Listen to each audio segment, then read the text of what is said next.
Stress management पर seminar था, एक बड़ा सेमिनार।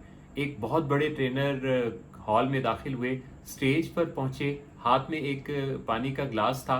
हाज़रीन से मुखातिब हुए और कहने लगे कि अगर मैं इस ग्लास को अपने हाथ में 5 मिनट तक थामे रहूं तो क्या होगा?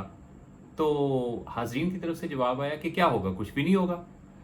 कहने लगे अच्छा, अगर मैं इस ग्लास को 1 घंटे तक इसी तरह हाथ में पकड़े रहूं तो फिर क्या होगा?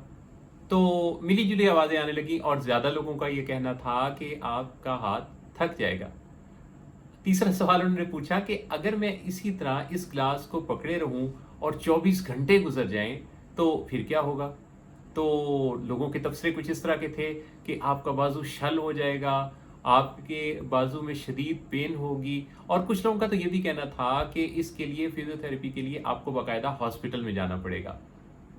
तो ट्रेनर ने मुस्कुराते हुए जवाब दिया कि बिल्कुल इसी तरह हम अपनी ज़िंदगी में बहुत दफ़ा किसी एक फ़िक्र को अपने साथ इस तरह चस्पा रखते हैं, उठाए रखते हैं कि वो आहिस्ता आहिस्ता हमारे दिमाग को शल कर देता है। आहिस्ता आहिस्ता उसके नतीजा में हम एक पेन में चले जाते हैं और फिर हमारा लाइफ को मैनेज करना मुश्किल हो जाता है।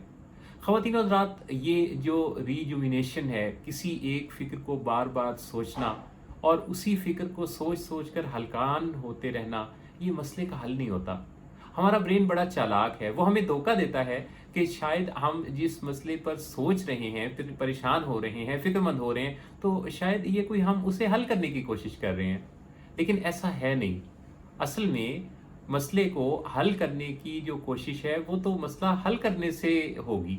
मसला हल करने के लिए हमें कुछ नए तरीके सीखने होंगे, हमें उसका कोई सॉल्यूशन प्रोग्राम जो है वो स्टडी करना होगा या किसी से जानना होगा, तब जाके उस मसले के हल की बाकायदा, बाज़ाब्ता, नतीजा ख़ेज़ कोशिश होगी। किसी भी मसले से जब आप दो चार हों, तो आप सबसे पहले ये सोचते हैं कि इस मसले की वजह क्या है। याद रखिए कि मसले का जब हमें सामना होता है, तो हम अपने नॉलेज और स्किल्स के मुताबिक उस मसले की कोई एक रीज़न ढूंढ लेते हैं जो उस वक्त हमें समझ में आ रही होती है। अच्छा, वो रीज़न हो भी सकती है और नहीं भी हो सकती, और वन ऑफ द रीजंस भी हो सकती है। एंड इसी तरह जब हमें किसी मसले का सामना होता है और फिर हम उसका कोई सलूशन ढूंढते हैं, तो हम कोई एक हल उसका सोच लेते हैं। अच्छा, वो जो कोई एक हल है, वो सॉल्यूशन हो भी सकता है, नहीं भी हो सकता, और वो वन ऑफ द सॉल्यूशंस भी हो सकता है।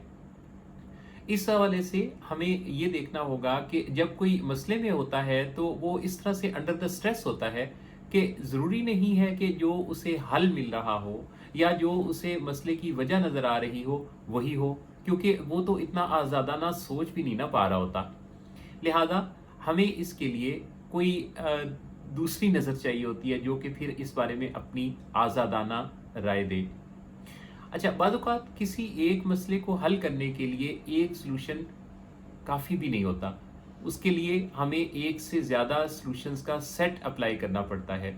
जैसे एक ऊँचाई पर अगर कोई गाड़ी चढ़ाना हो और 12 सवार बाहर खड़े हों, तो अगर वो बारी-बारी उस गाड़ी को धक्का लगाएँगे, तो वो उस ऊँचाई पर गाड़ी को चढ़ाना तो क्या, हिला भी नहीं सकेंगे और थक जाएँगे, पसीने से शराबोर हो जाएँगे।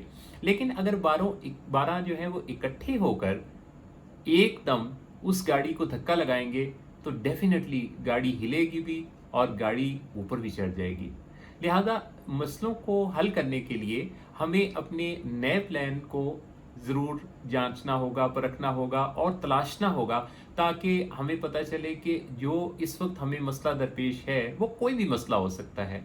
छोटे से लेके बड़े मसले तक, हर मसले की बात कर रहा हूँ। जो भी कोई मसला है, उसका फिर जदीद तरीन रिसर्च की रोशनी में हल क्या है, उस हल के सॉल्यूशन में हमारे पास क्या नॉलेज है और दुनिया उस बारे में क्या कह रही है, रिसर्चेज़ उस बारे में क्या कह रही हैं, और अगर हम इस तरह से उस मसले को हल करने की कोशिश करेंगे, तो यकीन मानिए कि दुनिया का कोई ऐसा मसला नहीं है जिसे हल ना किया जा सके। आप खैर से रहें, खुशहाली से रहें, आपके लिए ढेर सारी दिल से दुआएँ। आप सबका अल्लाह हामी नासिर।